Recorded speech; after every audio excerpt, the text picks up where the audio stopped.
আমার ভাইয়ের রক্ত হাবিবুল্লাহ রক্ত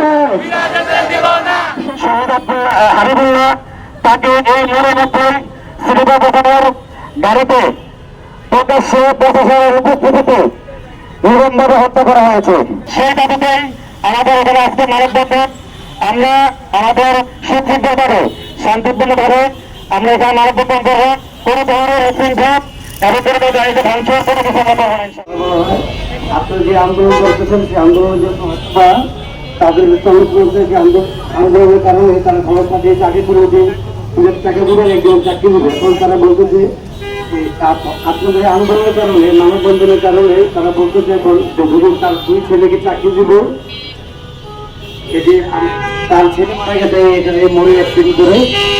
আপনাদের যে আন্দোলন সেই আন্দোলনের কারণে তারা খবর পাঠিয়েছে যে তুমি তাদেরকে যে বলেছো আমাদের এই সাবেক কমিশনের আন্দোলন তার মাধ্যমে সিটি কমিশন খবর পাঠিয়েছে যে এবং তারা বলেছে একজনকে দিবে এবং তার দুই ছেলেকে আমরা চাকরি দিব এবং তার পর্যন্ত যে ক্ষতিপূরণ দেবো এই ক্ষতিপূরণ দেওয়ার কারণে আপনাদেরকে মানববন্ধন সন্ধ্যা 6টা পর্যন্ত অব্যাহত রাখতে, যাতে সন্ধ্যা 6টার পরে এটা বিচার হবে। তারপর আবার নেক্সট আপনি যে কর্মসূচি পালন করবেন। যদি আপনি কর্মসূচি না হয় তাহলে যদি না হয় যে আমার ক্ষতিপূরণ সঠিকভাবে না পূরণ দেওয়া হয় তাহলে আপনি আবার আন্দোলন করবেন। আর এই সন্ধ্যা 6টায় তার বাবাকে নিজেকে বলছে আপনারও থাকতে আগে থাকার পরে সবার সম্মুখে বিচার হবে, ঠিক আছে, আপনার ক্ষতিপূরণ দেওয়া হবে। এইভাবে আমার বক্তব্য শেষ করছি।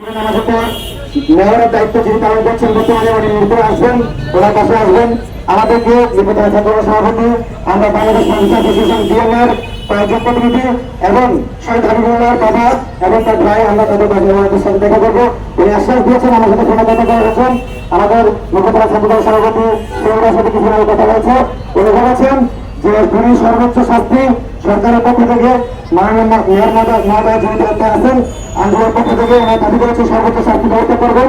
এবং আমাদের যে আজকে আন্দোলন বাংলাদেশ মানুষ অ্যাসোসিয়েশনের পক্ষ থেকে বিভিন্ন মানুষের সাথে আপনাদের যে আন্দোলন সে যে তিনটি দাবি করেছি এখানে ফটো দিয়ে এটাও মেনে নিয়েছেন এবং ওনার পরিবারকে যথেষ্ট ক্ষতিপূরণ দিবেন। এই বিষয়ে আজকে কথা হবে, তো রাত্রি সাথে কথা হবে, সেজন্য মানববন্ধন এখানে স্থগিত করতে বলছেন। যদি আমাদের দাবিটা পূরণ না হয় তাহলে ইনশাল্লাহ আমাদের কর্মসূচি আজকে রাত্রে আবার ঘোষণা করা হবে। আমরা ইনশাল্লাহ এই মেয়র শিয়ালদার মেয়র এবং ব্লক কাম্বার আমরা করতে বাধ্য হবো। আমাদের সাথে সবাই থাকবেন তো ইনশাল্লাহ।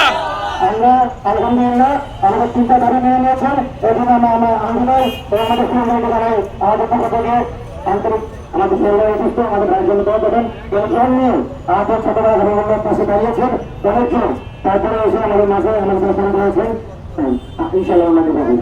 তো আমরা এখানে আমাদের এখানে দোয়া করবো, আমাদের নানা থেকে নাগরিক সমাজকে ঘোষণা দেওয়া হবে। ইনশাল্লাহ আমরা নাগরিক অপেক্ষা করবো, নাগরিকের পর আমাদের সুসংবাদ পাওয়া এবং তাকে উৎসাহিত করবো।